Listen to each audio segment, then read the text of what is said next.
Whew. Yeah, I'm tired. I can't tell if I'm tired or not. It's 6 a.m. in Australia. I think I've been up for almost 4 hours already, mostly responding to messages about the NorCal predictions, which have been a lot and fun. Yeah. A lot. Huh? Yeah, there have been quite a few.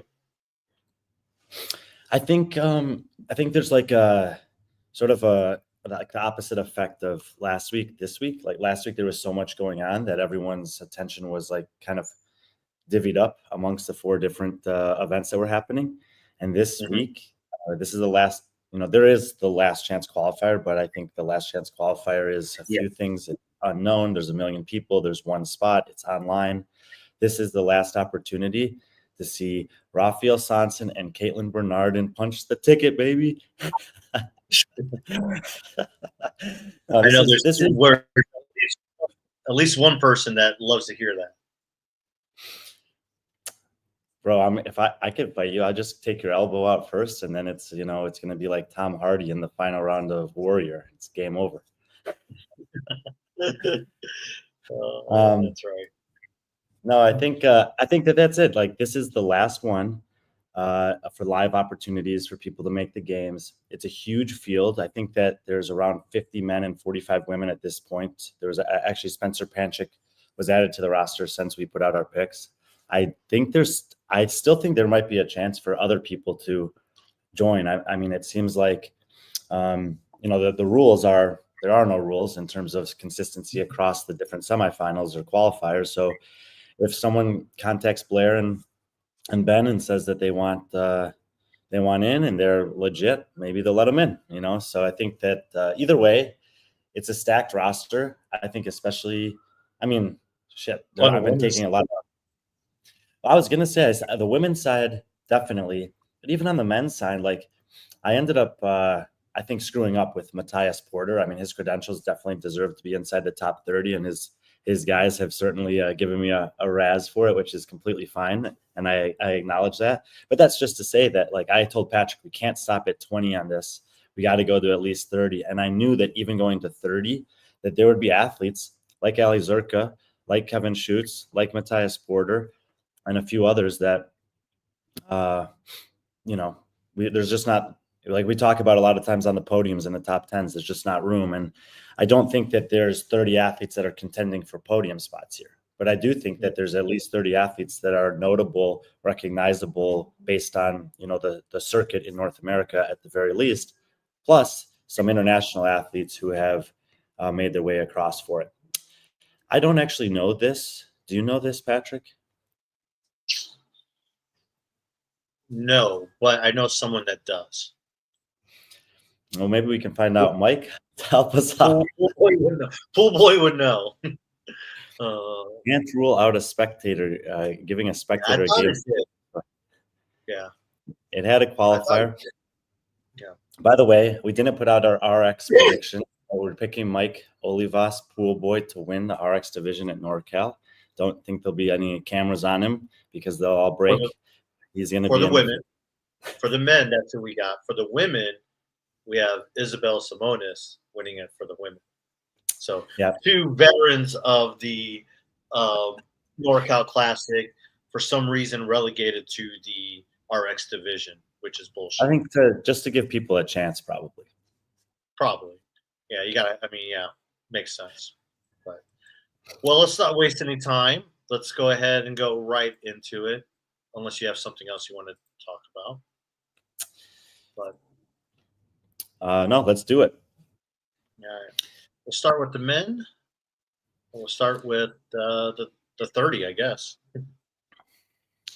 Yeah. So, yes, and at the risk of not getting beaten up by an angry mob of Porter fans, Matthias Porter, I would definitely have included in this list. Patrick, with the time zones and all the stuff going on here, trying to enjoy myself, but also give credit to all these athletes, I just missed him. 3-time semifinal athletes, 5th place at Crash Crucible last year, should be inside the top 30. Nothing against the guy that's in 30th. Sal van Rademjatan also has some decent credentials, but I would probably have put Matthias around 20th, plus or minus a few spots on this list. He has similar credentials to Ben Wise, who's been on a podium at TFX, and Justin Johnson, who's coming off a really impressive performance at Fittest to the Coast. So Matthias Porter, you should be in the top 30 for sure. And if you can do better than that, all the credit to you. Yeah. Couple names that stick out to me: Anthony Yim, Hans, Wes Peters, Rolfe, and Phil. Those are the ones that kind of stick out to me. I don't know if there's before we talk about those guys, is there anyone that doesn't stick out to me that sticks out to you? It was cool to see Nick Matthew in the comments giving Brandon Shipper a little nod of the cap. Nick, when guys like Nick, he doesn't chime in too often, and maybe it's that he doesn't have a ton of athletes that are competing or something like that. But obviously, he knows what a high quality athlete is. Big picture, I just appreciate all the fans of different athletes, even the guys, and maybe especially the guys and girls that aren't on this list, who are reaching out and saying that they believe in their person. One of the things that we were talking about last week, and that I've been experiencing a ton here in Australia, is exactly that: is that there are athletes that are competing and these large groups of communities that are supporting them. Ideal situation, every person on this list would have 5 people in the comments telling me that they're going to do better than I say they're going to do, or hell yeah, man, you believe in our guy and we want to see it. That's what we need more of. We need more people backing their athletes. We need more athletes backing their communities. And I hope that some of these people that are in the comments are also able to make the trip out there and support their athletes. So Pool boy doing his analysis here. So Jackson Miller and Keanu Rudongo. Cool, sweet ass name. Yeah, I like that. Yeah, Keanu's got some skills. He competed, I believe he competed at the RX Open Division sign up for Tier SoCal last year at Wadapalooza, and did pretty well there. So Brandon Shipper, cool to have that. Sergio Braceno making the trip across from the East Coast. He trains at CrossFit Crash. There's some specific styles of workouts that he can do extremely well on. And NorCal seems to be a competition that could have those. I'm assuming, and Mike, you can tell me if I'm wrong or not, that swimming will not be allowed in this competition because it's part of the game season. And because of that, I would expect them to still lean into the environment there, do some kind of trail runs, some odd object movements across distances. I mean, there you have a picture of Rafael Sanson there from the semifinal doing something similar to that. And I would say that Sergio Braceno is a similar athlete in that regard, where get him to do CrossFit, move large loads, long distances quickly, especially if it's a little bit longer time domain. Both those guys could potentially have some good performances. Correct, no swimming. Mike Evans, we've seen compete already once this year at TFX, and we saw him compete last season at Summit Games. We did the live stream there. He's one of the true athletes. Drake is in this field as well, a little bit higher up. What? Comments? Oh, wait, right here. No. But expect a long-ass run where athletes will pass out from heat stroke. It is supposed to be hot, and it's supposed to be like high 90s and sunny all weekend. So, yeah, I mean, obviously they had that issue there last year, and Rolfe was he was the guy who got one ranking. Rolfe, you take into consideration that it's pretty warm this weekend. He doesn't do well in heat. When I was ranking Rafael this weekend, I took into consideration that Mike has been threatening my life every time I rank him outside the top 20, so I needed him in the top 20. Maybe top 10. It's like top 10. I think even if I picked him first, he'd be in the comments telling him I was underrating him. But that's that's just how Mike is. He's tight with those guys. No, and Rolfe's. I mean, obviously he's very fit.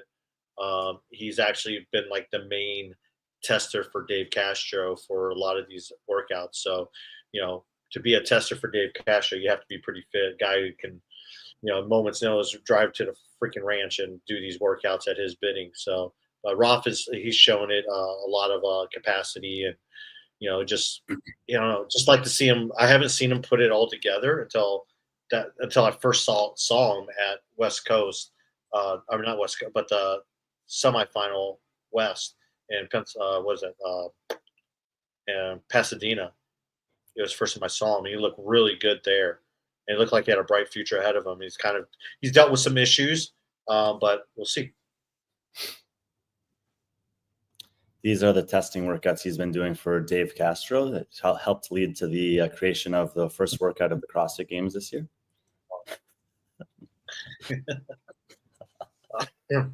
Yuri Marchenko out of Italy pops up here. He competes a lot in Europe, Dubai over the years. There are some international athletes that are making the trip across for this. This is one of the semifinals that had the opportunity for athletes to potentially be in the field that don't live in the West Coast of the U.S. And I like that TFX and Syndicate Crown were limiting in who could compete there, which is their completely prerogative to do. NorCal opened the doors, and some athletes, just like we saw in Australia last week, in Asia last week, have taken the chance to travel to the U.S. this week and throw their name into the ring. So we will get again some of those touch points of seeing how athletes from other regions will stack up against some of the similar to we saw Amy Hosking, who is a West Coast athlete, traditionally North America, compete in Asia and have a 6th place finish there. Let's see. I'm interested to see how some of these international athletes fare against a pretty decent field here out at NorCal. Yeah. Hans is well known in I guess central to Northern California area. He's well known at this event. I believe he's had a couple podium finishes at the NorCal Classic, and but as it's gotten more and more talent, or I guess more high-end, well-known games athletes coming for the prize purse, it's kind of like knocked them down a couple levels. Here, obviously you have a lot more than you normally would have at a typical NorCal Classic. So you have him here at 26. Really good dude. There's 50 athletes in the field, and Pool Boy couldn't even get in the elite division. He's competed in the elite division there before, and I know he's a little injured, but it's a big, deep field. And Hans put a comment in there, and I wasn't sure how to take it because he said like thanks. Yeah. Was there sarcasm behind it? It could be like thanks, F you, motherfucker, or it could be like thanks for recognizing me and keeping me in the mix despite the fact that the field's gone deep. I feel like Hans is more of the latter type of a guy, but there is something to be said for people that compete at home, that are competing in a place that they're comfortable. And it does often show in sports that counts for something, whether it's 5 spots, 10 spots on a leaderboard, whatever. But having that home field advantage, home field comfort, knowing the terrain, knowing how to handle the heat, maybe having some extra fans there supporting you, all those things can add up, especially as we know when the margins are really small in this sport. Yeah. Going down the list. Down the list? Yeah, or up the list. I guess up the list. I mentioned Justin Johnson. I didn't know Justin until Fittest of the Coast this year. And, that's kind of the cool thing about the smaller tier competitions that we're able to do, or the lesser known, or the ones that wouldn't really have a live stream if we weren't out there trying to create those. He finished 4th there.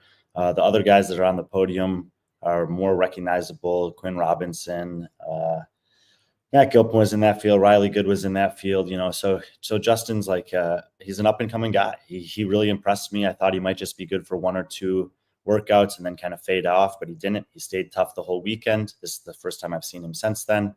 So I'm excited to see him in a deeper field and see how he stacks up. I put him kind of here in the mix with guys that I perceive to be similar to that. I mean, some of these guys are pretty good. Like Wes Peters is a big wild card in this field. He moved to CrossFit Mayhem. He's been training there primarily in team, but everyone who goes to Mayhem, whether like how high they elevate is the question, but you're going to get better living and training in that environment. It's very focused on improving athletes for competitive performance. If there's not a lot to do in Cookeville. You're eating well, you're sleeping a lot, you're training, and you're around people who are motivated to do the same thing. Wes is also super cerebral. We've actually spoken about him a little bit, that his perception of how he perceives, analyzes, and evaluates competitors and competitions is also high. So but I'm like looking here, and like I said, Ben Wise, like he freaking podiumed at TFX, and Matt Brady I have in the top 10 here, and I think he beat him out for that podium spot. So this was a really difficult field to kind of rank because the only workout we know is heavy Isabel. Yeah, it's the only one we know. We don't know how many workouts there will be. We know they'll be thrown. Like I said, it'll be outside. It's going to be hot. So, yeah, I mean, hopefully you're prepared for that if you're an athlete. I think it's one of those things because some of these athletes have traveled in from international, across the country, Texas, wherever. Like having a person there that like cares about you, can just get little things, water, food, electrolytes, etc. That goes a long way. And again, for some of those athletes that are competing a little bit closer to home, Hans, Keanu, etc., Rolfe, like that's an advantage to have a few people there in your corner that can just help you take care of those small things. Sometimes we see athletes travel to these competitions on their own, and it's commendable to do that, but I do consider it a disadvantage. It'd be like not having a caddy in golf. Like, if you got to carry your own bag, it's just going to wear on you over the weekend compared to someone who doesn't have to do that. Yeah.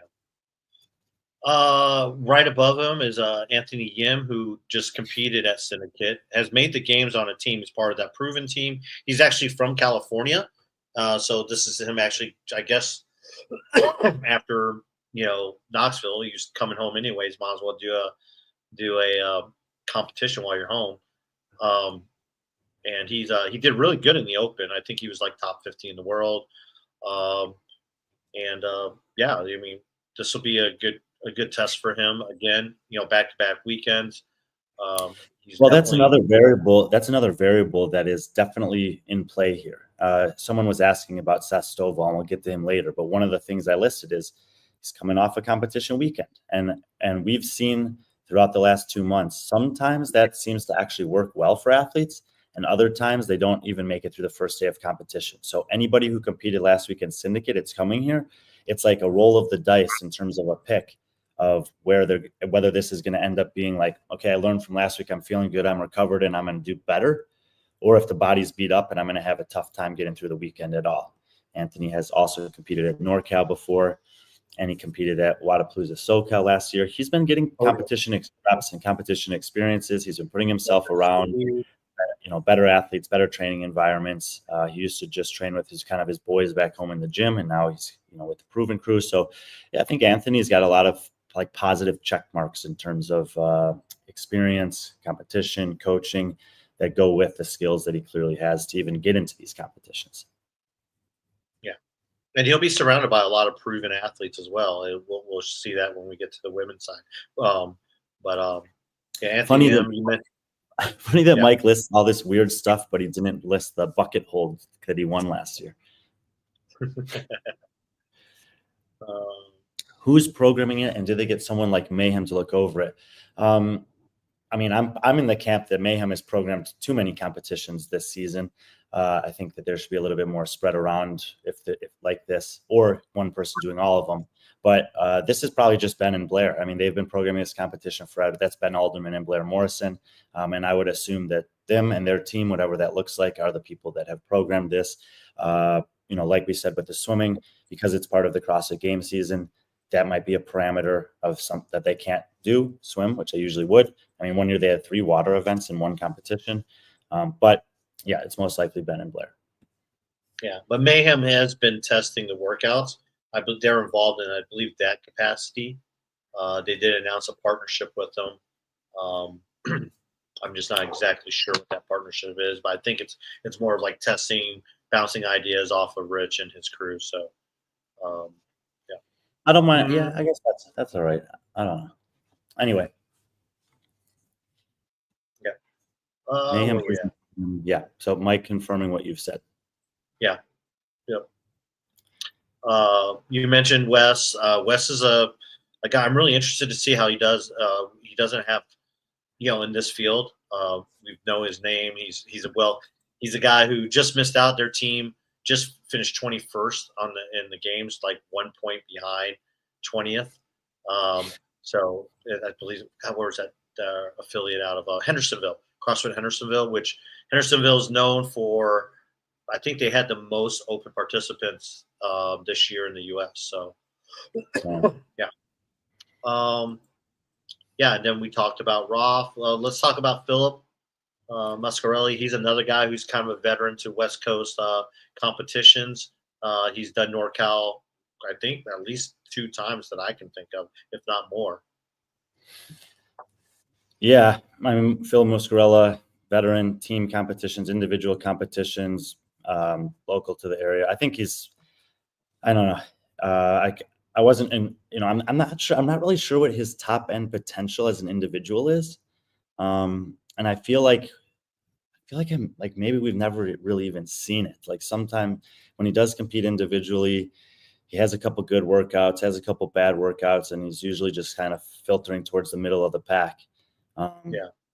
But yeah, I think, got him kind of there with Rolfe. I think that the familiarity out west can help Bill up here. He's got some fitness, and I think he also kind of is a guy who does well in a little bit of the more unusual stuff, which NorCal's, obviously we've been talking about it. So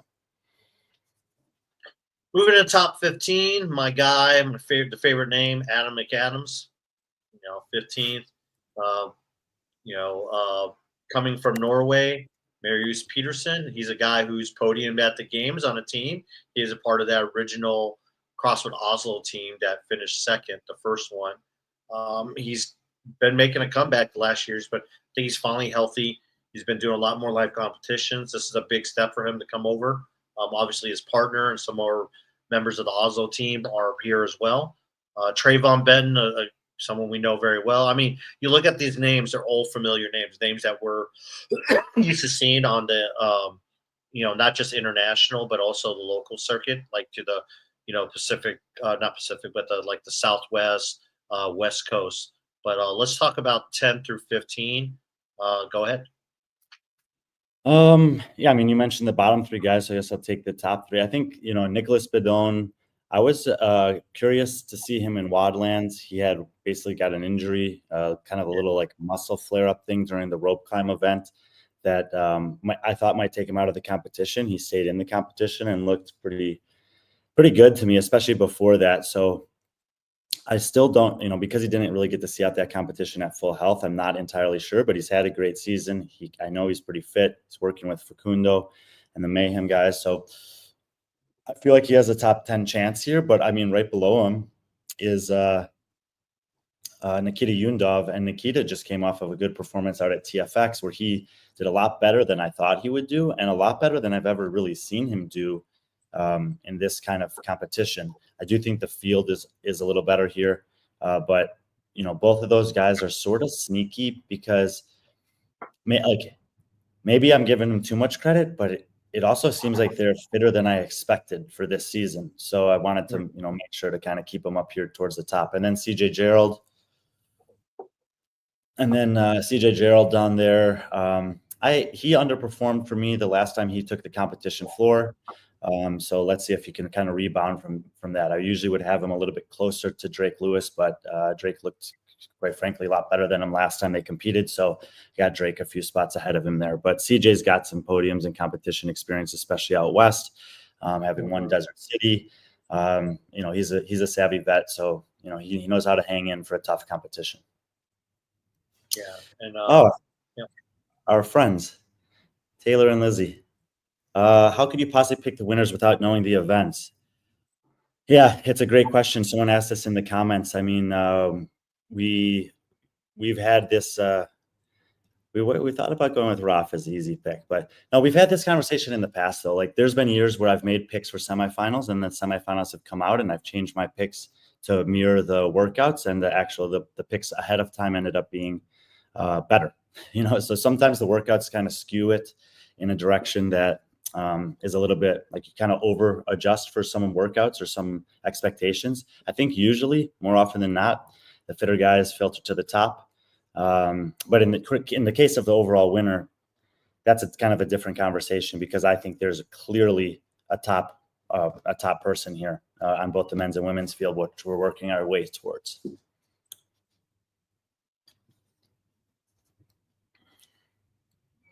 Got all types.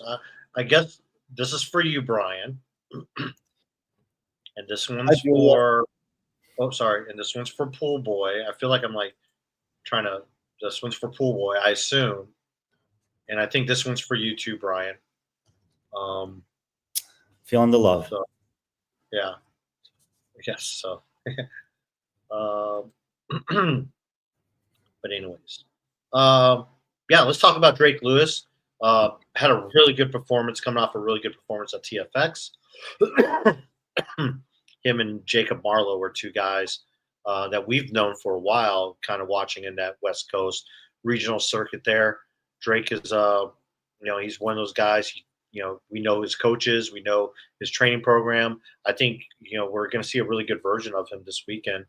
I actually think with the programming that we might see there, where there might be some one or two, I think I would expect maybe 2 events of something where it could be like, maybe a backwards handstand walk or backwards double unders, triple unders, or last year they did the what did they do? They did the it was a muscle up. It was like the bar muscle up, pull up into. Well, they've already teased a new gymnastics complex that Taylor was demoing out at Syndicate with. I think it was a muscle up into a forward roll, which Taylor's got immaculate upper body gymnastics stuff. So that looked really good. And they highlighted that and said you can get ready. So, I mean, they always do go a little bit outside the box. Obviously, the traveling double unders last year, I think, was that in the qualifier? So just a pullover, not a forward roll. Yeah, my bad. Yeah. You can't predict without the events. Of course you can. We just did. Cool. Yeah, I had a conversation with Grant in the comments about this. We'll see. I mean, as is always the case, I've had some picks that didn't pan out in all the semifinals this year, but a lot of them end up being pretty good. And I've had limited knowledge or different varying amounts of knowledge of the workouts at some of those. So, I think the main thing here when I look at these top 15 is there's a lot of talent here, and they're kind of coming from different. There's a lot of different scenarios that they're entering this competition with. Whether they've traveled in like Marius Pettersson, who I'm actually super excited to see him compete. Most of you guys will probably not know him too well because he's primarily a team athlete and he's obviously from Norway. But the last time I was at CrossFit Oslo, he was training on his own in the morning before the teams started to train, and I was watching him and I was like, dang, Marius, like, you're looking really good, man. And he said, yeah, I'm thinking about getting back in the mix. I might even try some individual stuff. And that was about a year ago. So, so it's pretty cool that he's made the trip over. We got three women from Norway as well that have made the trip with him that we'll get to. But just like Rasmus did last weekend in Korea, it's cool to see these team athletes from Krieger, from Norway, that have, taken a chance to go and travel across the world and throw their name in the ring and test themselves against a different group of athletes. Yeah, I would. I saw Marius compete at Storm Games, against a pretty decent field, and he did really well. It was like his first kind of major competition back. I mean, that field had Toby Buckland, Yella Hosta, some other. I'm trying to think who else was in there. There's some other pretty good athletes in that field. Kaylee and Souza was in that field. I believe he finished 5th against, with a field of a lot of games athletes. So, but yeah, so I'm really interested to see. This is interesting, kind of assessing the fields. Mayhem was only 20 athletes. The top end of Mayhem was clearly better, and probably down to about 15th.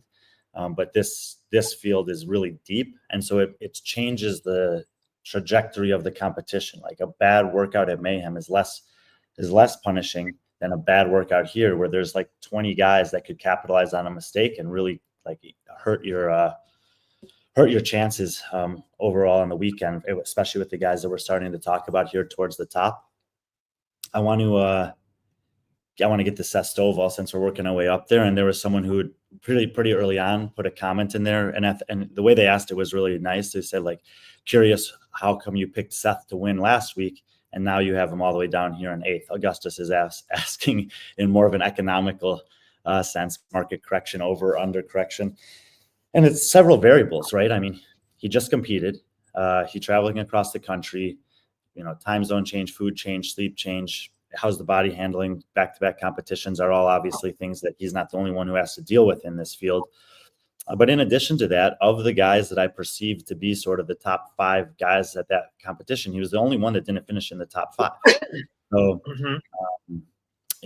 he didn't have the same caliber of output that I expected him to have at a competition that's close to home that he's familiar with, as he did last season and even the season before, in my opinion, relative to the strength of the field. So, maybe the expectation was a bad thing for him. Maybe he likes to be an under the radar guy, and maybe he'll come over here where he feels less pressure, where there's less people who know him or expect something from him, and he'll do even better. But for the time being, I mean, if you're just thinking about it absent of last week, his previous performances are very similar to other guys that are on that list right next to him, especially to Drake Lewis. They've had similar semifinal performances over the past couple of seasons. And some of the guys, ahead of him they're just better than any of the field that he faced last week. Excuse me. So yeah, Seth, I think, is kind of in the 5 to 10 mix here. I don't see him in the podium mix, but I would be happy for him to prove me wrong yet again. I mean, like we always say, like that's why we do it.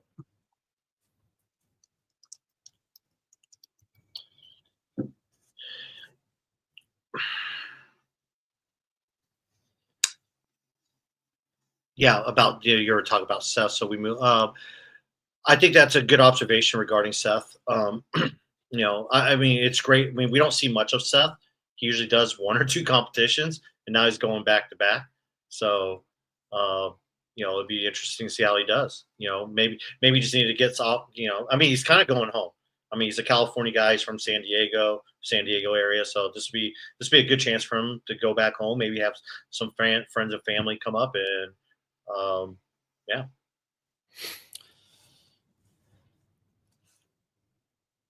And then we move on to Max. Max is this is a guy when we saw him, saw him at Crash Crucible. He did really well at Crash. I mean, him and Taylor were going. I mean, they had a couple workouts where he was keeping up with Taylor. I think 1 or 2. I think one workout he actually beat the deadlift workout, which had running in it, which I was really surprised. But Max looked really good. I think he finished 4th or 5th. Part of the Warrior Fitness team, obviously pretty fit. Started off pretty strong at Wodapalooza, and he had a great, I would say, a breakout performance there, and then finishing inside the top 10. It's been a good offseason for Max. So I'm pretty curious to see if he can challenge some of these top 5 guys. But I think that he's probably just on the outside of the top 5 here. And then Matt Brady. I see the name a lot. I'm not very familiar with him. Obviously, Matt Brady a little bit better. Tell us more about Matt. Matt Brady he's a bigger, taller athlete out of Texas. I think he was 4th at TFX, the non-semifinal version. I just want to check to be sure. 3rd, and then he was 7th at the semifinal version. He's got some good competition experience and finishes under his belt in Texas there. He was also 5th at the Desert City Classic. I'm kind of hedging my bets here with him that I think these workouts might suit his style. I think the gymnastics one, maybe not. And I think Hiller's in here and he's making a comment that's really relevant about Emily Rolfe. And this might end up being the case for Matt Brady too, now that I think about it, that one workout with the gymnastics against a field like this could end up kind of keeping him out of doing this well as I was thinking he could do. So we'll have to see, but he does have he has made some impressive improvements, and he's a pretty fit guy, working his ass off, and let's see. Probably one of the guys I'm gambling with or rolling the dice with the pick here. It's not a bad pick. I mean, just off of that and him having a pretty good off season so far and in season. So that leads us into the top 5 and some familiar names here in the top 5. Starting with Jorge. It's been a really good off season for Jorge. I would say. I mean, he didn't do too bad at Mayhem. He did I was rather impressed with him at Rogue. The actual game season open, I thought he did as well as expected. I'm kind of surprised that he elected to do this versus Syndicate, but I figured the fields are. I don't know. It's hard to balance these fields, on the men's side against each other. But I guess Jorge does have some ties to the West Coast, to California. He is familiar with this event, so it kind of makes a little sense in that fact. Yeah, I mean, I think, to me, when I was looking through this field, the top 5 guys here, I feel like they're the top 5 guys, and I really feel like it's Colten, and then it's the next 4 guys, and Jorge. I want to believe that he can podium at this competition, but the history tells me that he's just going to come up short. Jorge's I think he's been doing everything right, and it's just a matter of how good can he actually get. And I'm not 100% sure yet, but he's super fit. He's got some stuff that he's really, really good at, and there's a chance that some of it shows up here, and he has a couple good finishes. There's also, it'll also be interesting to see how the heat affects him. It's especially, he does seem to be one of those athletes that could potentially have a tough time with a long desert-ish style run. So, but I think that his body of work warrants this. But I kind of like him here in like the 5-6 spot. Yeah. Number 4, I think Bill, the more and more I think about this, I know he started off slow at TFX, but then, I was expecting a run of events come on, and he showed that. But I think he's an athlete who I think can adapt to weird things, and he's highly skilled and talented. He has a good gymnastics base, which it looks like not Bill, but Blair, and the programming team seems to they like to throw in there. I think Bill can probably adapt better than most people in here on this field, with the exception of someone like Colten or I just like Bill's ability to adapt. Does that mean he's going to win? I don't know, but I think he'll definitely push for the podium, if not for that second spot. But if we're going based off of this, Colten and Chris already have spots at the games. So Bill, right now, you have in the game spot. I think, yeah, that's true. And I was hesitant about Bill coming into TFX just because of obviously coming back from the injury, first time back on the major competition floor, and having a lot of workouts there that were pretty demanding on the Achilles, quite frankly. He basically, those box step ups were the thing that he got injured on the season prior, and didn't do great on that workout there. But he does have a lot of skills that, as we've been talking about, anything with the jump rope, anything with stringing together gymnastics movements. These are typically things that Bill's really, really good at. So we'll see if something shows up that slows him down the way that did at TFX. But I have a feeling that he's, I think it's almost impossible as an athlete to come back from an injury like that and not have a little bit of mental doubt in your mind about how the body's going to hold up. And I feel like that if he's able to get through TFX and come out the other side of that, believing that he can trust his body again, that's going to be not a small, but actually a big variable for him in terms of what his potential is this weekend. I think Bill's definitely got podium potential here. I think he's absolutely in the mix for one of the 2 qualifying spots. And I do think that while we've talked about some other athletes that could potentially, take a big hit here or there based on a long run, a high skill gymnastics, heavy Isabel, I don't think he's going to take a big hit on any of those things. So I'm with you. I think I really like Bill as a solid pick in the top 5. Yeah. I mean, that confidence coming off of TFX, it almost makes me think in the case of someone like Sarah, if Sarah would have did a competition earlier to build up that confidence, how she would have did, at down at Rebel Renegade Games. But maybe now she has that confidence now, and we'll see what she does in the Last Chance Qualifier. But yeah, I like what Bill did here. I think he played it right. Kind of give him a couple weeks off before before this competition. He knows where he's at. In third on the podium, Nate Ackerman, the youngster guy you know really well from your kind of neck of the woods. I mean, he actually doesn't live that. I mean, originally he doesn't live that far. I don't know where he trains out of now, but originally he's not too far away from where Hiller lives. Correct?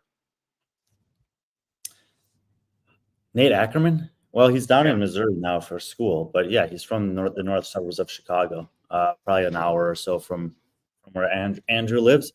Yeah, I mean, I think if you had any doubts about Nate's talent, he answered them over the last 2 months. You know, this kid's really good. I think, yeah, I mean, to me, this was an easy pick inside the top 5 here. He seems to not be like, he's not shying away from competition.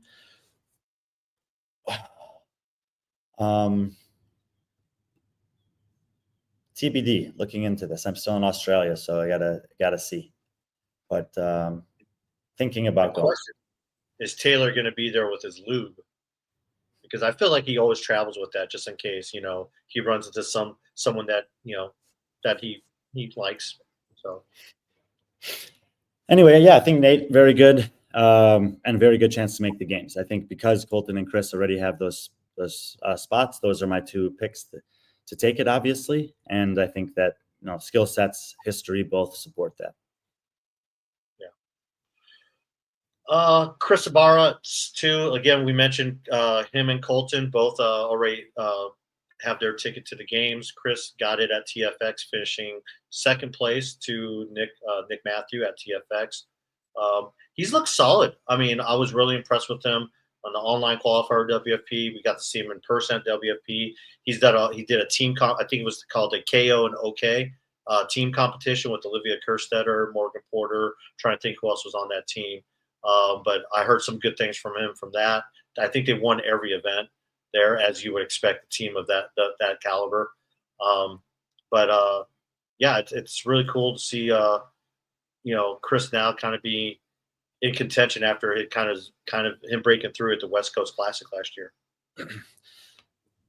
You know, when I sent you the picks, I mentioned some athletes. We were talking about some athletes that we weren't sure if they were actually going to do this competition, because you have to think about like I'm not sure if Chris is actually coming here or not. I've heard mixed results, but I was just making picks based on if he is. But for Chris Ibarra, like, what's the scenario where he would want to compete here? Something that we haven't mentioned yet is that NorCal as they always do, has a big first place prize.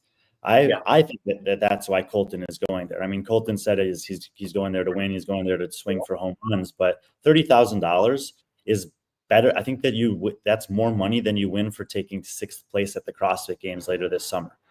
If Chris Ibarra thinks that he can beat Colten in this competition, he should absolutely go there and try, because I think he has a better chance of beating one guy than he has of beating 25 guys at the games or whatever he needs to win the same amount of money. It's a big drop off from first to second, as always, but it's not as big as it's been in the past. It's down to 5,000.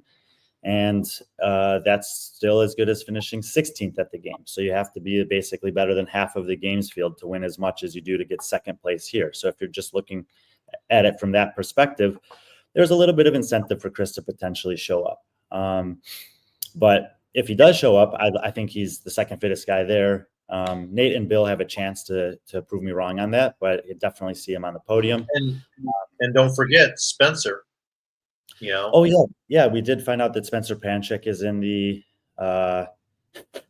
Spencer Panchik's in the field. Someone had asked me where I would rank him here, and I think I wrote 7th through 10th. I probably would have said like 6th through 10th. It was like 4 o'clock in the morning. I was trying to respond to these.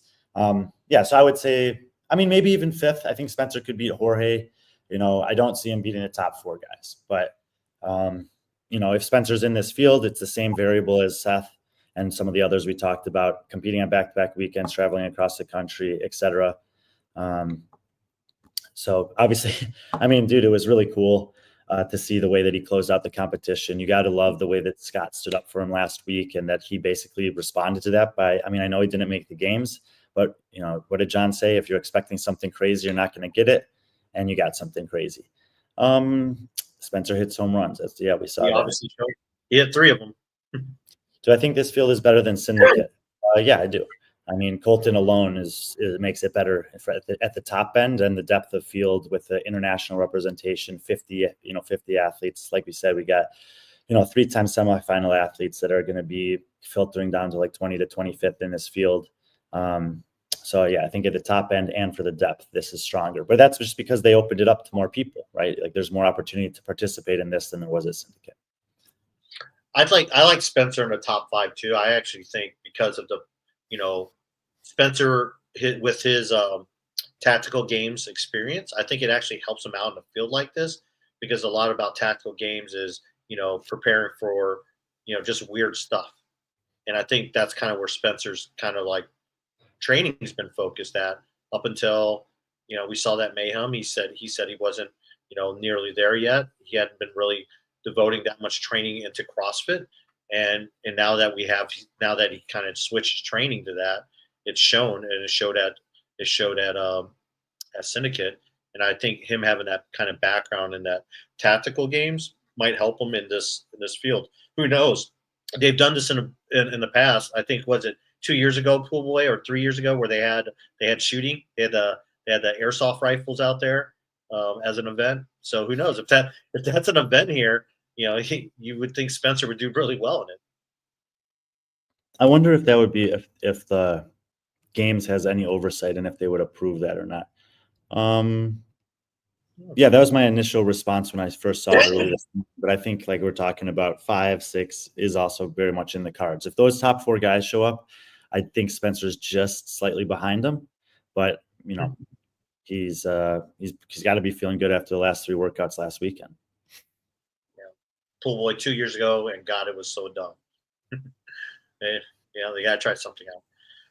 All right. Well, hopefully Chris does show up. If Chris doesn't, I guess that's kind of good news for everyone, down down the leaderboard. But but then you replace him with someone like Spencer.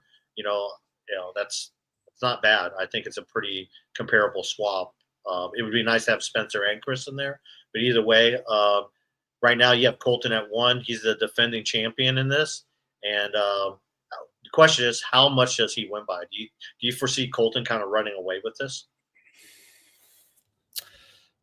I think Chris's presence there matters a little bit on that, because Chris is the one athlete that in a live competition setting I think has proven to hang somewhat close to him. But Colten to me is borderline top 10 in the world at this point, and I don't see anyone else on this list that's really close to that. So I would say, this is Colten's to lose. How much he wins by probably depends on how many workouts there end up being. But, 50 to 150 points doesn't seem out of the realm of possibility, depending on how many there are. Yeah. Well, that's it on the men. The men's field, I think it's going to be a fun field to watch. I think Colten's going to put on a show there. He's shown so much. He's become one of the best runners, and that's something you normally don't see. It's almost like Matthew Fraser-esque, where he's kind of like, he's really leaned into Joe. I don't know if he's one of the best runners, but he's improved his running significantly, just like he did with every other thing that he said what he was going to do. And that's what's incredible to me about Colten is he's one of the best that we've seen in a while at being exposed and then fixing that quickly. Yeah. And I think him, Joey Totoro has done a great job with him, the proven team. And, I just really like where he's at. And I believe the winners get $30K. Yeah. 30,000, 5,000, 2,500. Yeah. And they pay out down to 10, I think, but it's like 400 for 10th. It drops off after that, obviously. Basically it covers your registration. Yeah. But 30K gets you a lot. And from what I hear is in the past, and again, Pool Boy can correct me on this, they usually pay out right after the event, or maybe Taylor can talk about if they pull out right. If they pay out right at the event. But 30K, that pays a lot. That's a lot of wiener dog food. Pulling out, Taylor doesn't know about. Paying out, yeah, he might have some insight. I don't know about pulling out. He doesn't have any kids, right? Unless you're saying that Taylor, doesn't have strong swimmers or something. Taylor's a great swimmer. You're right. He is actually one of the best. We'll switch over to the women's field. Now, the women's field. Wow.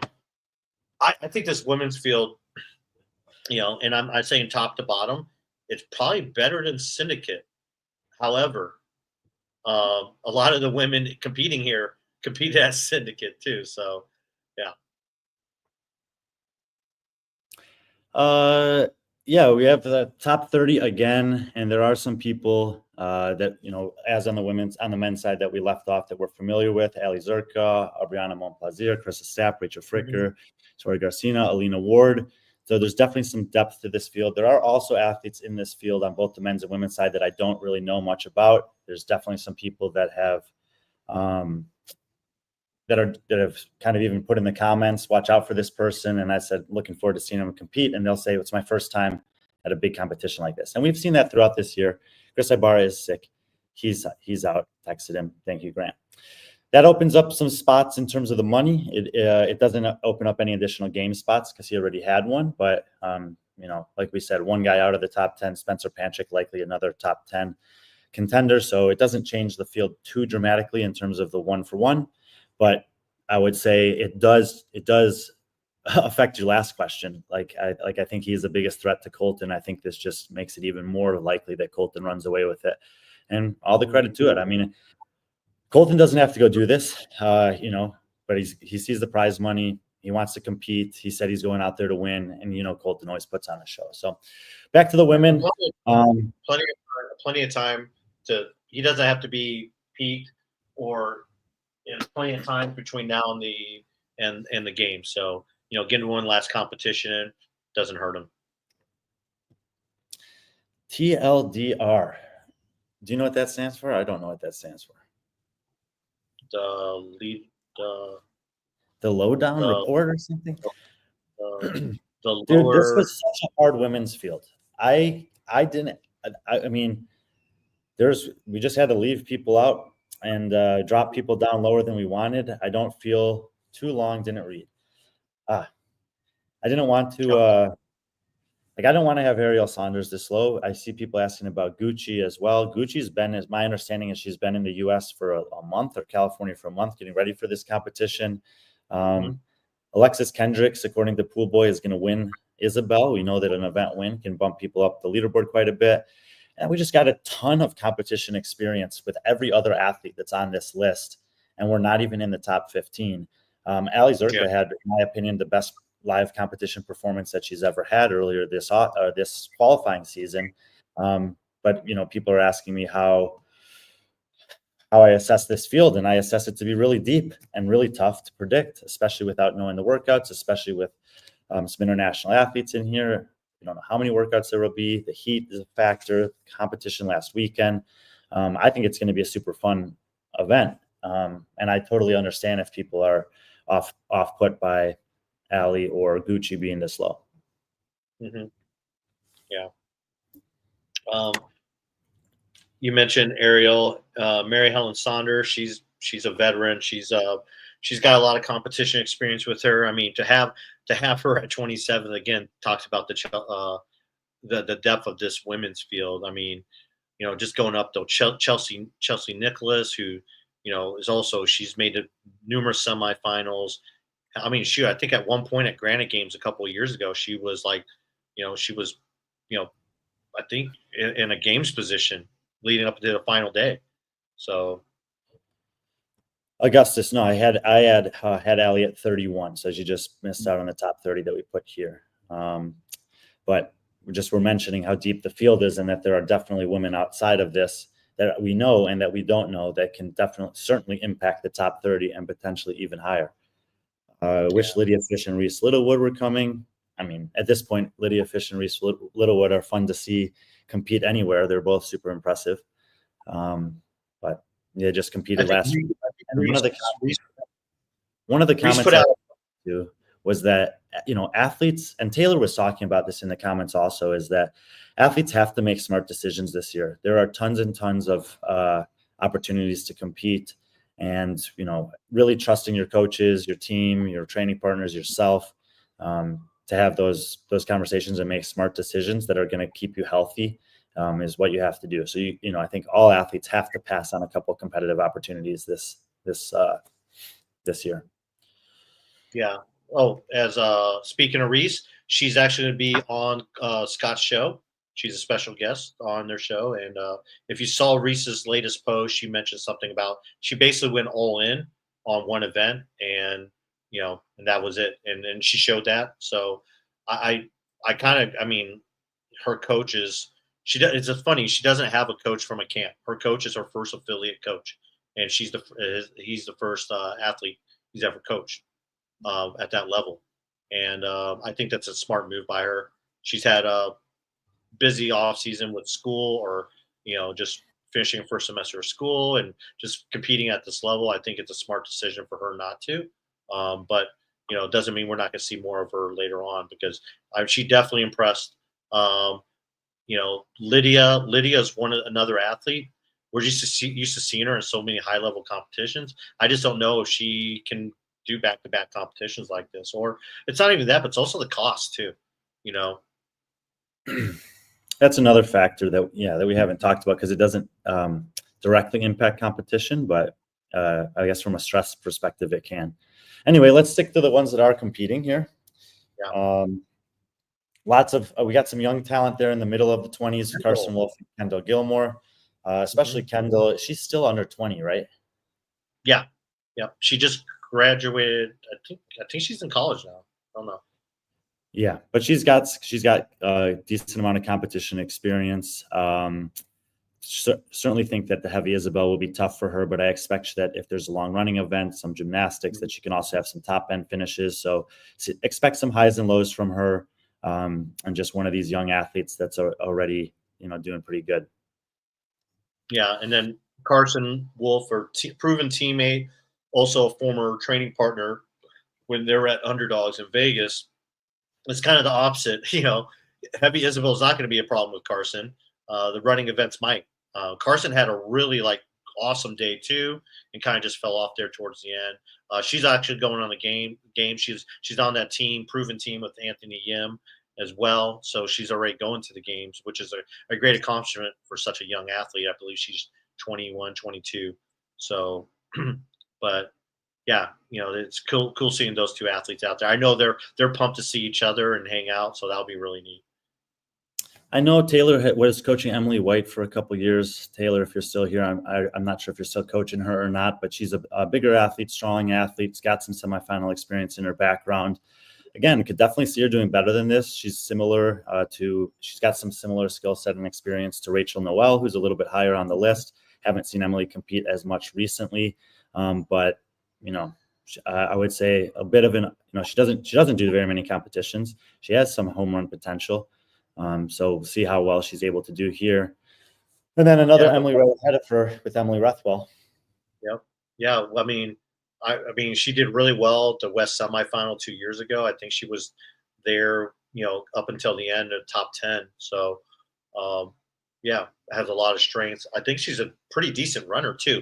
I just remember her doing really well in that two-parter with the snatch run, and then she did really well in that, as far as that I can remember, and did really well in the first event, I think too. Emily Rethwell, she, like you said, she competed in this last year, and it's weird because last year I think she was a top 8 athlete, and here he is a year later, and I'm saying Emily's probably a lot fitter than she was last year. But yet she's at 22nd here in these rankings. But it's not a tribute to her fitness; it's a tribute to other people, other women in this field. Yeah, could be fading her a bit here. Obviously, she was towards the bottom of the WFP pro field, but she got into that field. Same thing with Bethany Flores. So I'm hopeful that we see better versions of both of them at this competition. But, well, what's crazy is someone who's already qualified for the games is 16th in this field, Mariana Meza. I don't see any reason why Mariana Meza would do this competition, but because she was on the roster, I put her here. But even if she is, she'd be traveling from Korea. She'd be coming off this massive emotional dump, and those things absolutely affect affect competition. So if this was just Mariana Meza coming in healthy, fresh, needing to get a games ticket, and we knew she was competing, I might have assessed her differently. But I just sort of put her in here because she's on the roster, but I don't expect her to actually compete at all. Yeah, I don't either.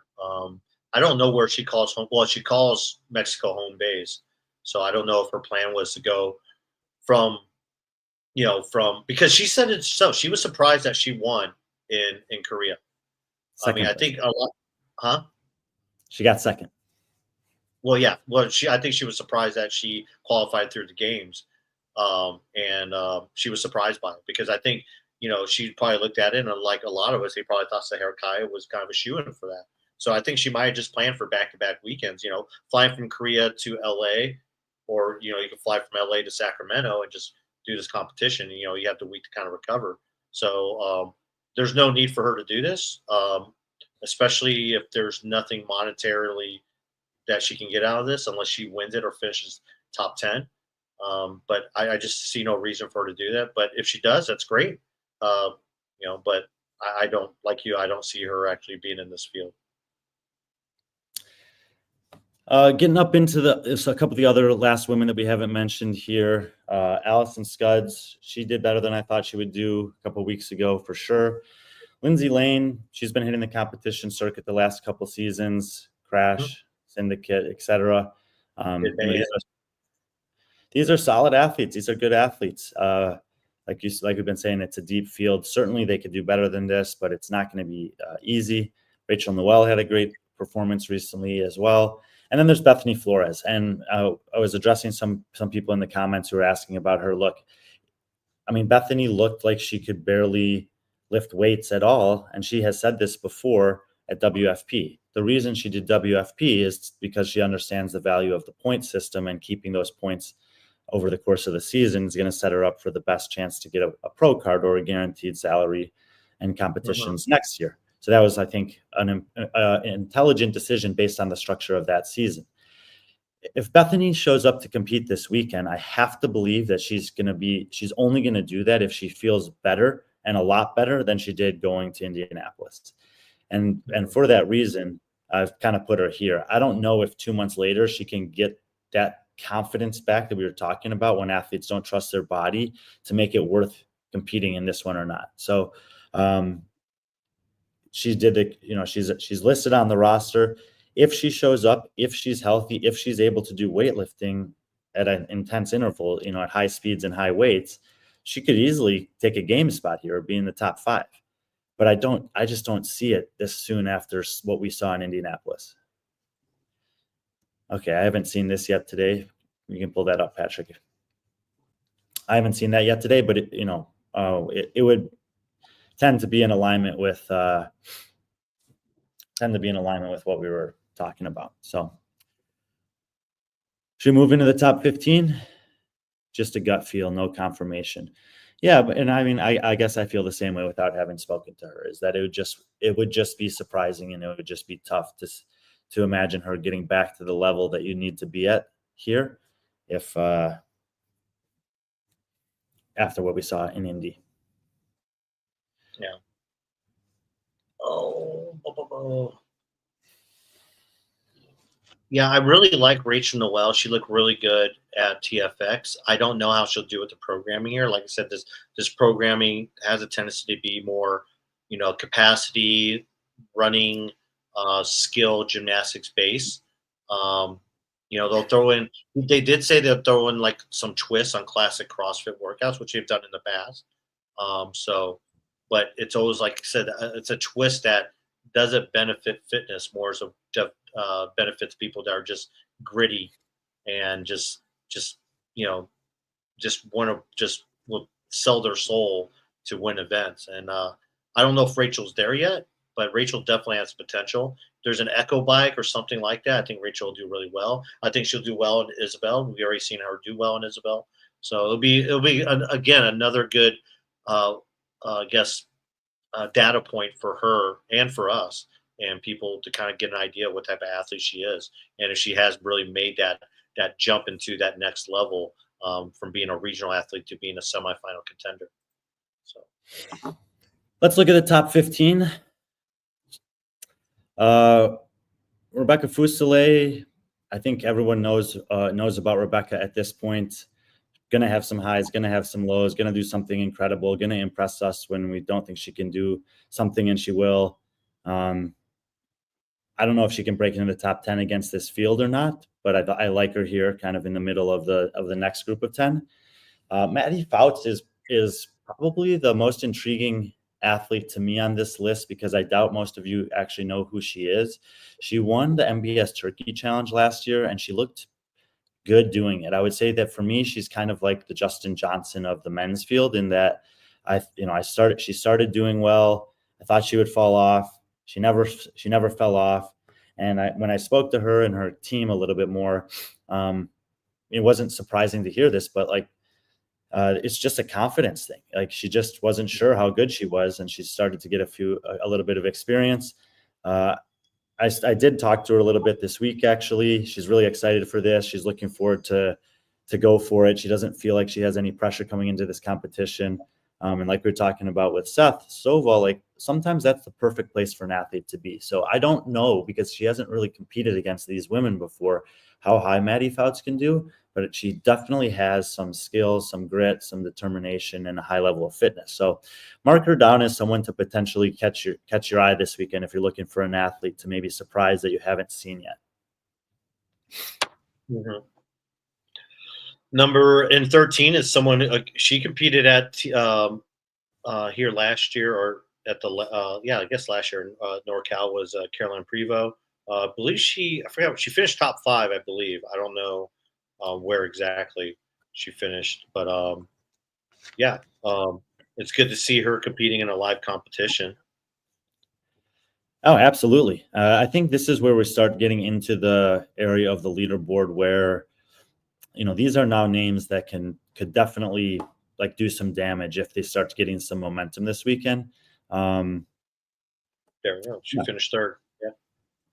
So Carolyn, maybe I'm a little bit low on her here.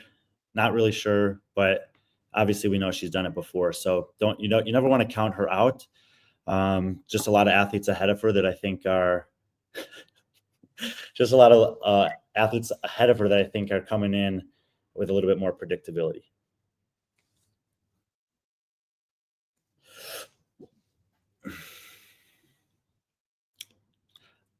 Nina Vragovic, great performance last weekend. Hopefully she's feeling good and can back it up this weekend. Again, I think the field's a little bit stronger here, so I think it'll be a little harder to get into the top 10. But Nina's been moving in the right direction. She's been getting important competition experience, and I like where things are going for Nina.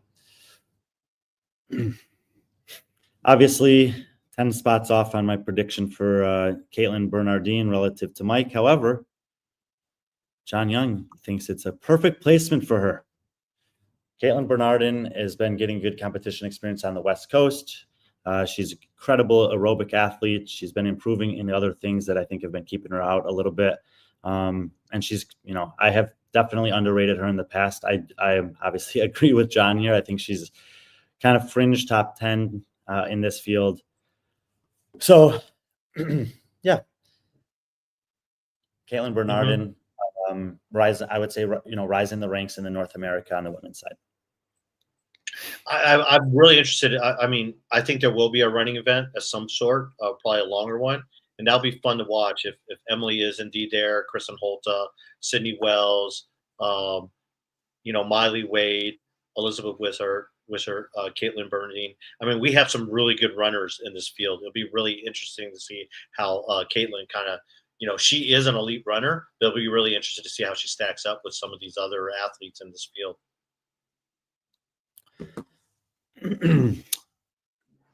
Top 10 getting in here. There's 3 women in the top 10 from Krieger from Norway on my list. Andrea at 10th, Oda at 6th, Kristin Holte at 3rd. And I'm not going to lie, the top 10 here, I don't really know. There's so much potential for things to go one way or another with this group of women. I feel like probably everyone in this group has a chance to podium if things go their way.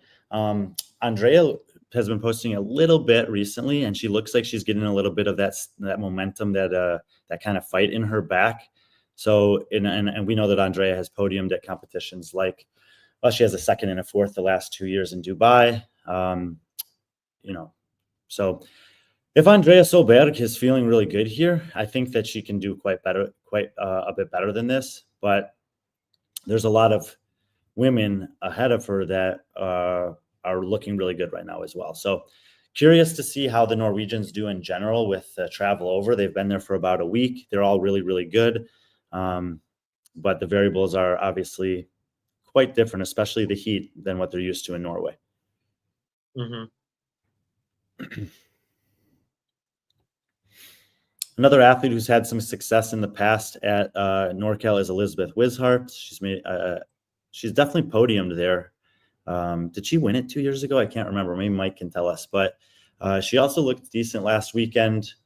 Now we're starting to get into a few of the athletes that competed last weekend, conversation with her and Miley Wade. I was impressed with both of them. Assuming that they're feeling good and are up for this competition, I think they're top 10 athletes again in this field.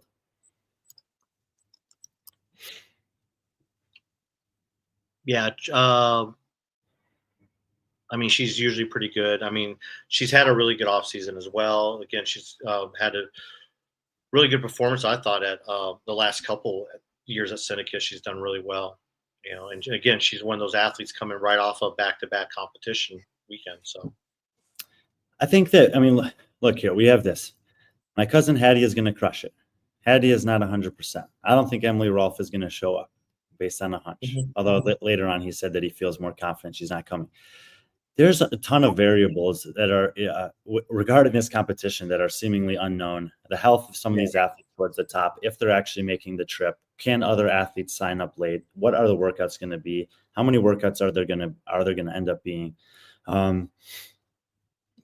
And so when I start seeing all of these things, then I start looking at athletes like Trista Smith.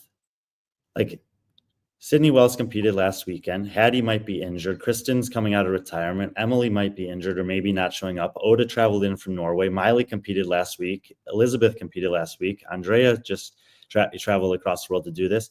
Maybe this competition is lining up really well for Trista Smith. Yeah, she wins it. Well, I don't think she wins it.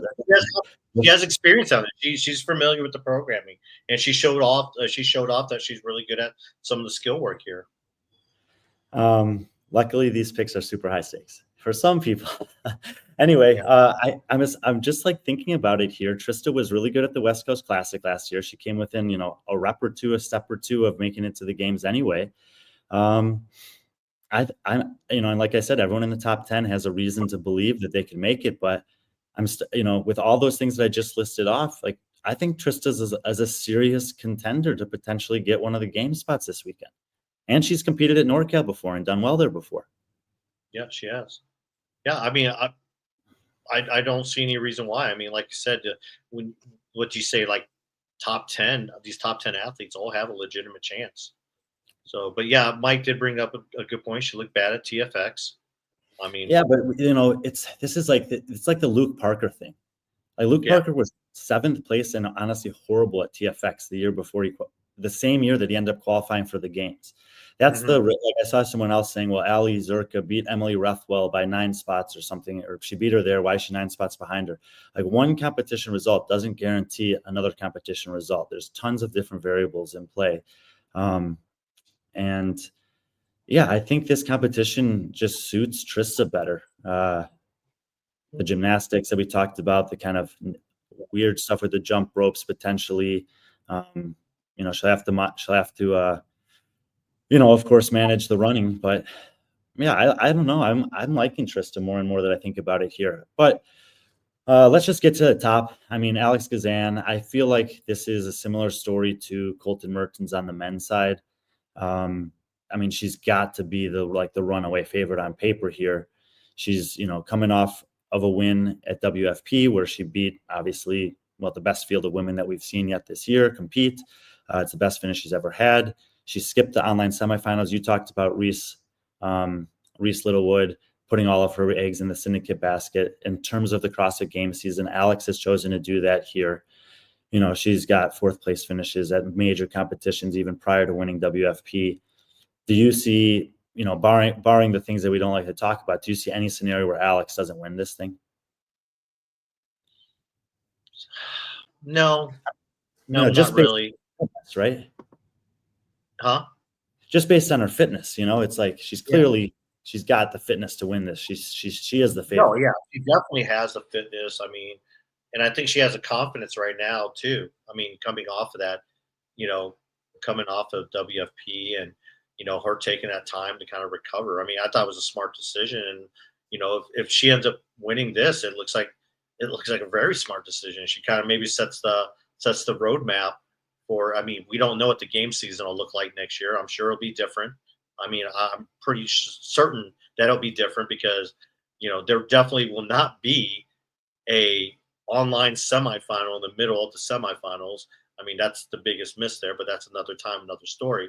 But we know that the season is going to be different next year, and WFP isn't going nowhere next year. So, maybe Alex has gotten this figured out where, hey, I can do this, and then my fitness is good enough where I can wait till the last semifinal, and if they'll allow me to compete in it and put all my eggs in that basket as well.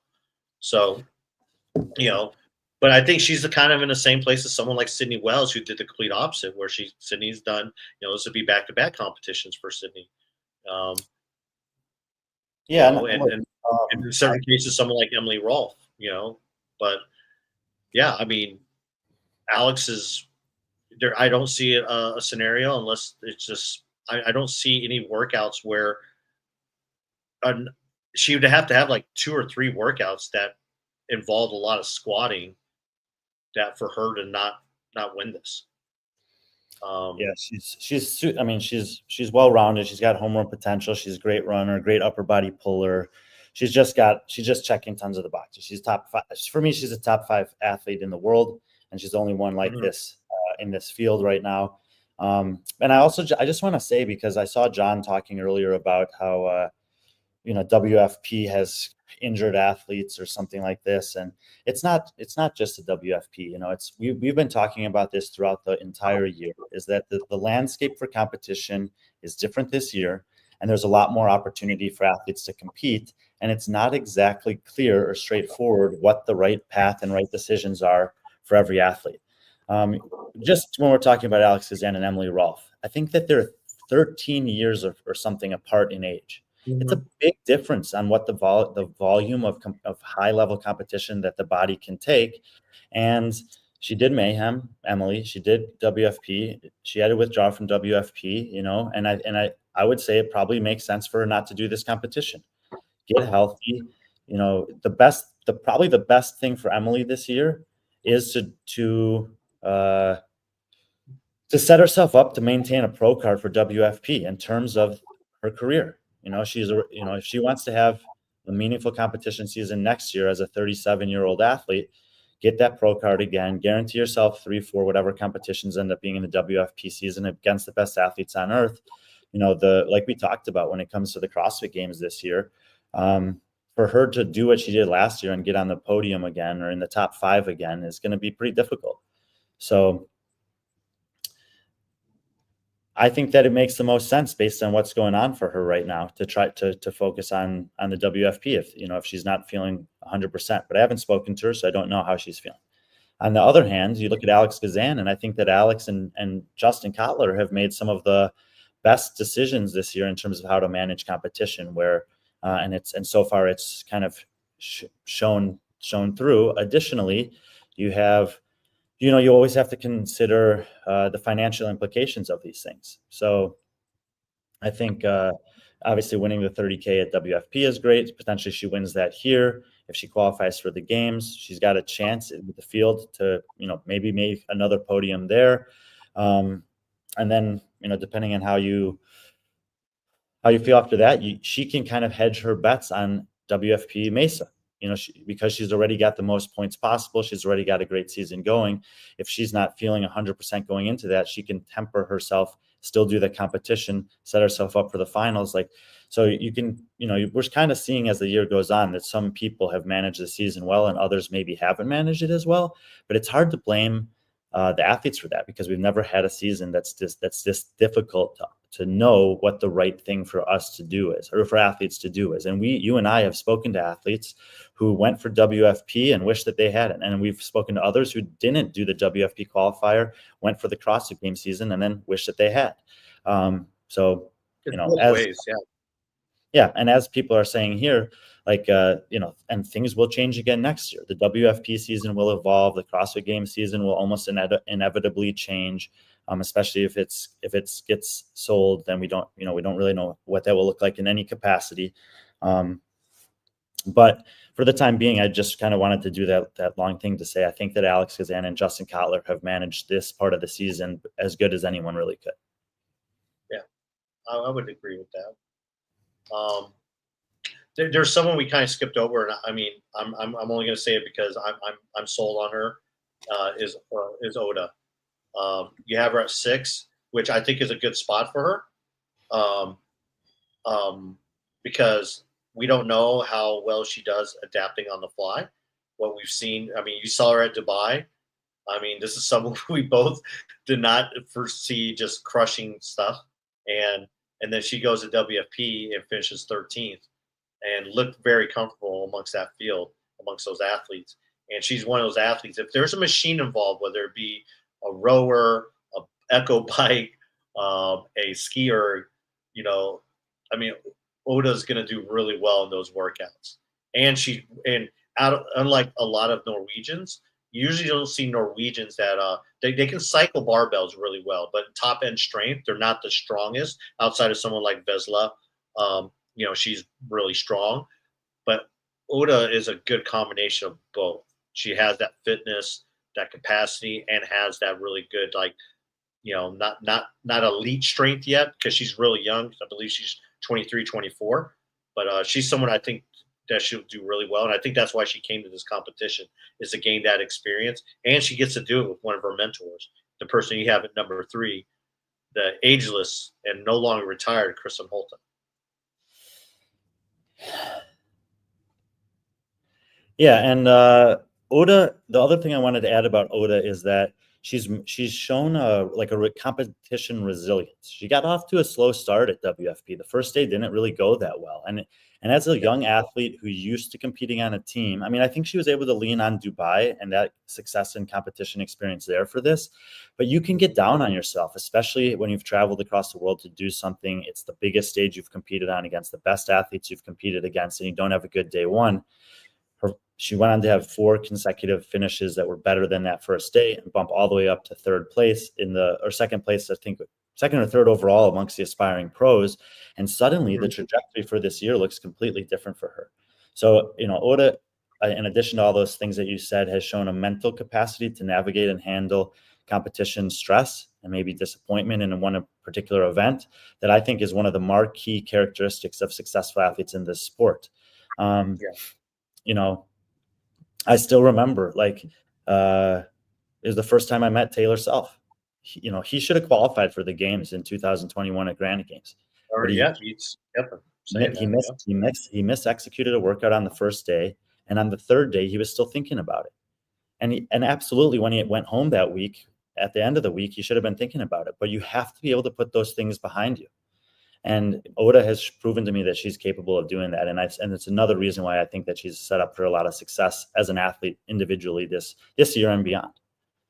Yeah, definitely. I think she's another person who's doing the season. She's already qualified for the games on a team, and she's been able to, because of that, it's taken a lot of pressure off her where she can do some of these competitions and see how she does as an individual. And again, she's young. She's still young, but she gets to learn from someone like Kristin Holte, Andreas Solberg.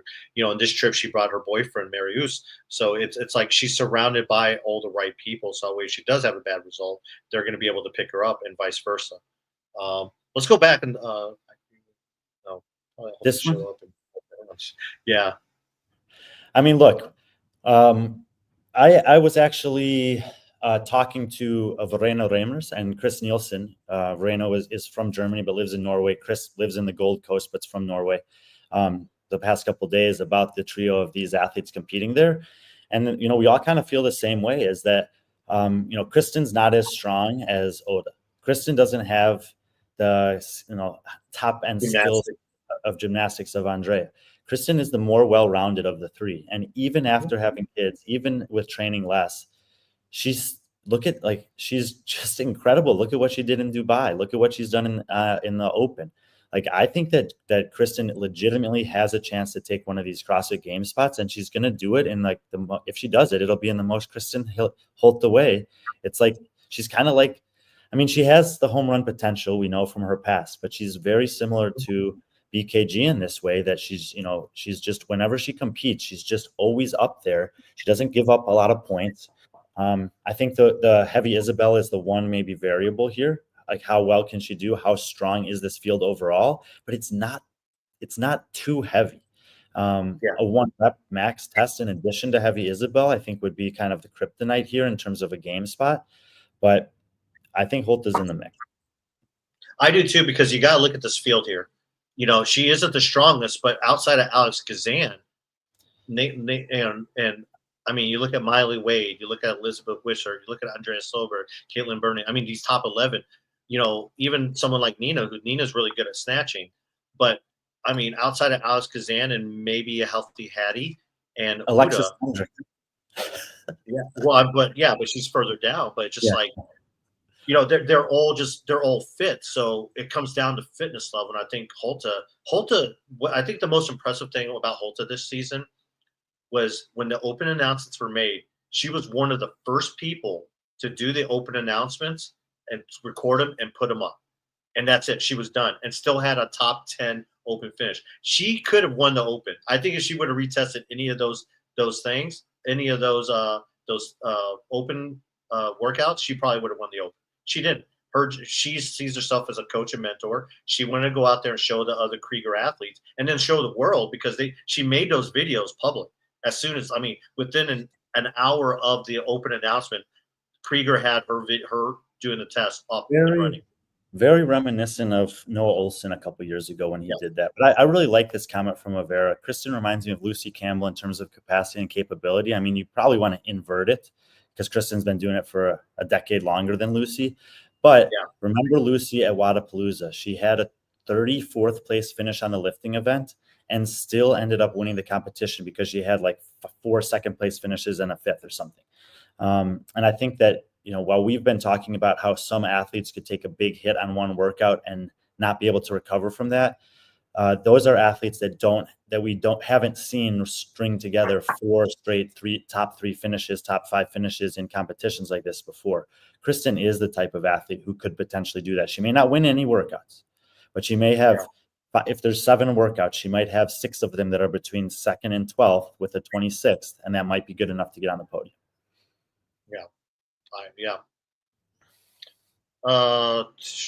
Let's talk about Hattie and Sydney. So we saw some comments in here about Hattie potentially being injured. Julia said she may have a right shoulder thing similar to Julia. I don't know. Last week or at TFX, I really was faded Jacob Marlowe, and Tristan gave me a hard time about it, and he ended up being right. I reached out to him to see, and he said Hattie's ready to go. So I'm expecting that Hattie's ready to go. And if Hattie's ready to go, like we saw last year at West Coast Classic, then we know that she can do some damage. So I think that if she is in fact healthy enough to do this competition to the top of her ability and has been able to train coming into it, that she's in the mix for a game spot, for a podium spot here. I mean, especially if Emily Rolfe is out of the equation, I think Hattie's a threat for the podium. Sydney Wells. Yeah, Sydney, I mean, I think a little bit similar to Seth Stovall last week, just a little bit outside of what I was expecting, even as maybe the worst case scenario for her. So I'm not sure if it was just a programming thing or if it was a execution thing. I didn't watch the full broadcast and really study all those things. I like the nature of NorCal better for Sydney than Syndicate anyway. If she is healthy after the last weekend, if she has the confidence in herself she did seem to, and I did see something she wrote or something that she said that I still feel like she has the self-belief that she needs. So in general, I feel better I feel fine about her this week, despite what I would say is a slightly underwhelming performance last week. I mean, look, she was on par with Lexi Neely and Brooke Wells at WFP, 6 workouts, 3 days. She was well behind them at Syndicate, 6 workouts, 3 days. So maybe Sydney is one of the athletes that is really dependent on programming. You know, she has these huge strengths and these somewhat weaknesses. Now she's getting better at some stuff like ring muscle ups, for example. But I think that the Sydney's overall result this weekend will depend on the programming more than most of the other women in the top 10. Yeah, no, I agree. And then the last athlete we kind of glanced over real quick, but we've seen her, is Miley Wade. The teenager.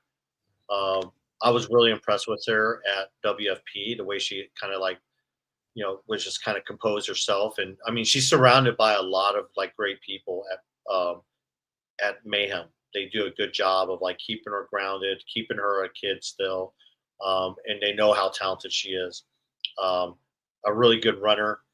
I think she does. And I think that's the thing is she's young enough that she could do back-to-back competitions, especially if her body's not feeling it. But she's young, and I think why not? She's following a dream here. I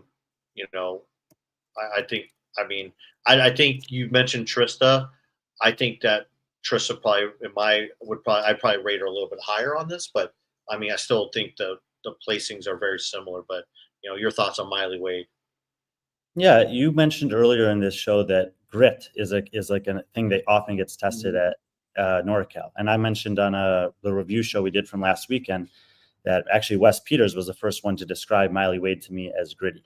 And I think that we saw that last weekend with her 2 best finishes coming on the running yoke and the regionals revenge workout, which are just brutal pain cave style events. So I think that, also when I spoke to Miley prior to WFP at CrossFit Mayhem, I think there was a certain element of, I don't want to say it's not that I belong. It's that I'm kind of excited to see where I stack up against the open women's field division. Well, she's had a chance to do that twice now. And in addition to clearly having fitness, having this innate ability to go into a dark place and suffer, she now probably has a little bit more confidence that she actually belongs out there. So assuming, like we are with all the people who competed last week, that she's healthy enough to do it, I have to feel that she's only gaining in confidence and therefore becoming more threatening as these open field competitions go on for her. Yeah, I agree. She's, she has a level of confidence, some maturity to her, and I think she knows that she belongs. She reminds me of Lydia Fish in so many ways, and I'm just not saying because of just the build, but she's younger than Lydia. Lydia is 22. I think Miley is 17 now. I don't know, but to show that maturity already, and that willingness to go out there, and that, like I said, you can't teach grit, and that's what I look across this field. You look at Alex Gazan, gritty athlete; Emily Rolfe, gritty athlete; Kristin Holte is tough as they come. Hattie Canio, just the same thing, And Miley Wade is included in that same list of athletes. So. And then you have someone like Caroline Prevost, who's known for her grit, and it's crazy. And I think we talked about earlier about the field. The women's field here is the best collection of women we've seen, and I'm not counting Torian in this because Torian is Torian, but better. It's right up there. In some ways, it's right up there with Mayhem's, top to bottom. Yeah, it's a stacked field. My understanding is that NorCal always saves the programming reveals for the last day. It's already Thursday in Australia, but that'll be tomorrow for most of you that are listening in the U.S. And I do think with the group of women that we have towards the top here, that the programming has a chance to factor in a little bit more for some of them than others. I feel like Alex and Kristin are probably the most resilient to programming. I think that Emily and Hattie's performances largely will depend on if they show up, but also how healthy they are. And I think that next group, kind of 5 through 10 on the screen there, is kind of wide open. We're a good set of programming, some momentum early on, maybe some other athletes struggling or not executing early in the competition can keep the door open. So I think it's going to be a fun competition. I think the women's field, like the guys are saying here, it's super deep. There's definitely some athletes that are going to do a lot better than we expect. And I think also there may be one or two athletes that we haven't seen compete before at this level that could end up making some moves. There were a few of those last week at Syndicate, and I think that because it's such a deep field, there's this guy, like the guy, what's his name? Let me find it right here. Andres Calderon. He was like 25th in the Open. I think he's out of Costa Rica, Puerto Rico, somewhere in the Caribbean. And some guys were giving some credit to him in the comment section, telling he's coming in. Like Nicolas Bidon was kind of like that. He just all of a sudden had this incredible Open performance, and he looked really good at Wildland Fest. So I'm curious to see if we see some people like that that just pop up on the radar and do something impressive. Yeah. This is a good question by CJ. By the way, CJ, thanks for tuning in. Good old WOD Prep in the house. Popping in late. Do we think Holte will take an invite if she qualifies? You go ahead, Brian, and I think she would. I mean, keep in mind that there's already a couple Krieger teams that have qualified 1st and 5th in to the game. So, she's probably going to be going there anyway. There's going to be a good support system there anyway. And I think we can consider this very similarly to, things we've heard Stacy Tovar say in the past, even if it's for a Masters competition, even what we saw from Con Porter, Royce Dunn, this Brandon Swan this last weekend. These athletes that have a huge base, I'm talking like 10 plus years of building a competition foundation. If they have 6 to 8 weeks to prepare for a competition, to add in a little bit more volume, to, just get a little bit more comfortable with moderately heavy weights, they can, she can definitely prepare for and survive a CrossFit Games and probably do decent at it. So I would venture to say that, yes, she would accept it if she got it. I would too. And I think one is just kind of setting an example. She's the leader of this Krieger thing. She's trying to, this programming, and what better way to show that the programming works than you going out there and going to the games. And if she does make the games, if I'm CrossFit, here's some free advice, CrossFit. Send someone to freaking Oslo, and you need to follow her. She's your story. She's one of your stories. You have a 38-year-old retired athlete coming back because of CrossFit. A mother coming back to the games. Coach, exactly. She's doing everything right. And plus, it gets you back in the goodwill of the Norwegian people. Maybe, I don't know, but follow her around, get her story. I mean, her story is so interesting, and it hasn't been told. But for her, I mean, she's a success story for CrossFit, no matter what age, what level, And if you think about it, if she makes the games, where would you just off that? I think she finishes top 20 at the games. Yeah, I guess I'll look at the full games roster after this weekend. I mean, obviously there'll still be one more spot. I haven't actually put it down on paper yet. There's been so many other competitions that I've been putting athletes on paper for. But I was even going to say that she could finish like 10 to 15th potentially. Yeah. It really reminds me of Jamie Simmons a couple of years ago when she was threatening that 10, 11, 12 spot before getting injured. And I think Kristin and Jamie are very similar athletes and have similar potential. I still think up to this point in the season, Jamie Simmons is the highest earning athlete in the world for 2025 on men's or women's side. 100% she has, because you know what? She's been paid cash on a lot of those too, where some of these people are still waiting for their checks, and they're just not getting paid enough unless you go to this competition and win 30K or French Throwdown where they won 15. Besides that, the payouts have been about $5,000 on average for these semifinals, which is a dip from last year where they were getting 10K. So WFP also amongst the biggest paychecks so far, but none of those are on par with the paychecks that Kristin has gotten from UAE. James Sprague at Wadapalooza and Lucy Campbell. Lucy Campbell actually might.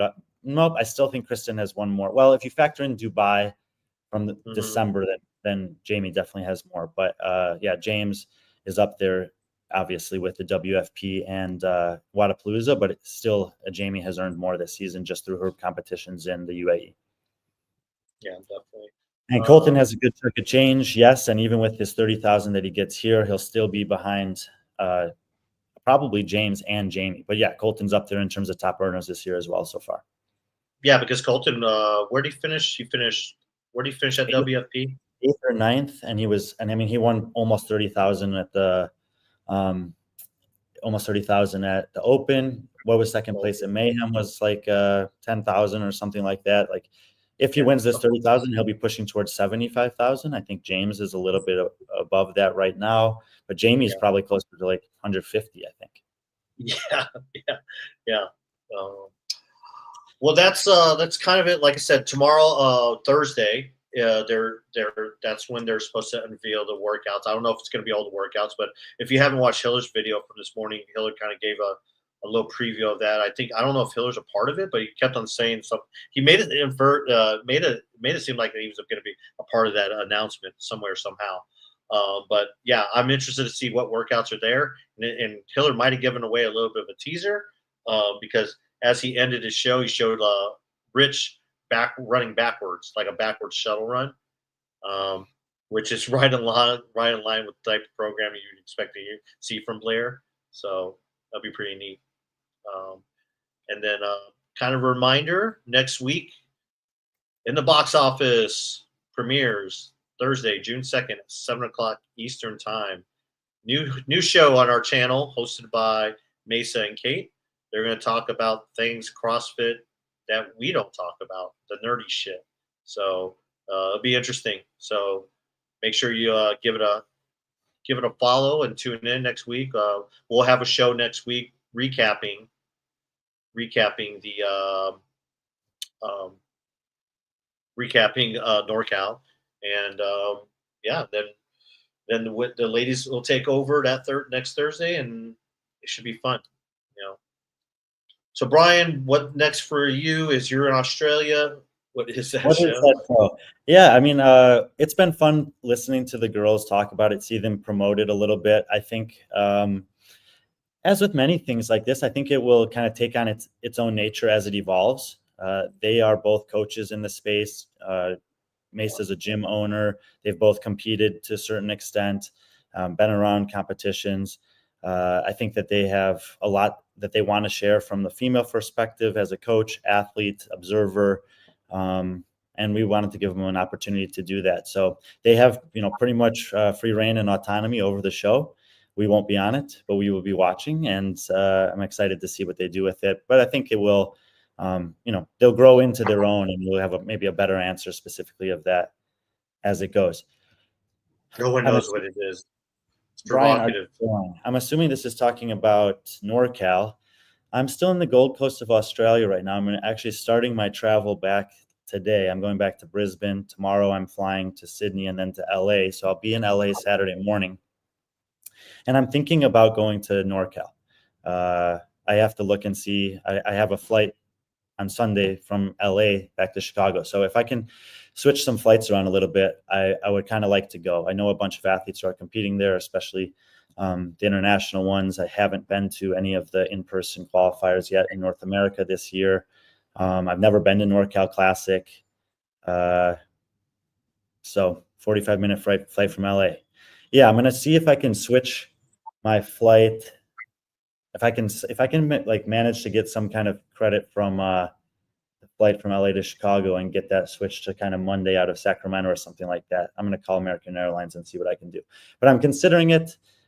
Seems to be a lot of magnetic pull to potentially go there. I'm going to be in California anyway, so even if I can come for like a day and a half, and it would be great to see a lot of people, Mike, Julia, etc. So yeah, maybe. Speaking of which, the NorCal Classic will be streamed live on the Sevon podcast channel. I think so it won't be the same crew from Syndicate. I think it'll be minus Spin, Peter, JY. But I think Souza, Taylor, and Sevon will be the main crust of that. I don't think it'll be a bigger production than what you had. I have to think Bill Grunler is going to be involved. Well, yeah, definitely Bill. Obviously, Bill's involved. So, I imagine Bill and Sevon, and Sevon will probably be the commentary team, and then Taylor sideline reporting or something. So yeah. Oh, JY will be there. Okay, all right, cool. Well, there we go. I think we just figured out probably maybe a 2 or 3 person booth again. So John is I going. talked to Bryson earlier. Bryson and Taylor are flying out, I think, tomorrow. Yeah. So drop a couple, but they'll have a strong team as always. Then they've done it before there. Jenny will be there too. So, but yeah, Julia. Yeah, I mean, yeah, I think Sean Woodland said he was going to pop his head in there. So Sean doesn't live too far from there, does he? Maybe they'll have him guest appearance for one event on the stream. Oh yeah, maybe. I don't know. I mean, they do like bringing guests on. Why not? Maybe you'll be a guest on the stream. Bring you on. Damn, that's bright back there. Sorry about that. Yeah, maybe one of the earlier heats. But anyways, yeah, it will be broadcasted. Hopefully, we know how big of a effort and how much harder it is to do a broadcast outside, especially when it doesn't have the infrastructure to support, internet. So, hopefully they figure that out, and hopefully it'll be, like I said, it'll be a good stream because there's a lot of good athletes. There's going to be a lot of eyes on it if there is a good stream. So so if you want to watch it, Sevon podcast this weekend is where you'll find it. Hopefully Brian will be there. Maybe get some of those interviews like you did Torian. So, but yeah. So yeah. With that, I think that's about it, Brian. You got your travel day today. I need to go to bed. Yeah, that's about it. I think I'm going to go do one more run here down the beach at the Gold Coast. Got to try to just soak it in while you can, even though I'm leaving in a couple hours. Yeah. Yeah. Well, everyone, thanks for joining us. Appreciate everyone coming in, contributing to the chat, the support, as always. I think, JY and Spin were in the comments. They have a show tonight, no doubt, probably recapping and previewing the semifinals. So make sure you tune into that. Clydesdale Scott was in the chat as well. He's, obviously he has a daily show. His Sunday shows have been crushing it. If you're not tuning in his Sunday shows, you're missing out. They're just really good. It's just really cool. It's great seeing Scott coming out of his shell a little bit more. Not that he was ever in a shell, but it's just really cool to see him kind of just get more and more comfortable, even though he's been doing this for a while. And also he's got Reese Littlewood on this week. I believe Friday he has her on as a guest.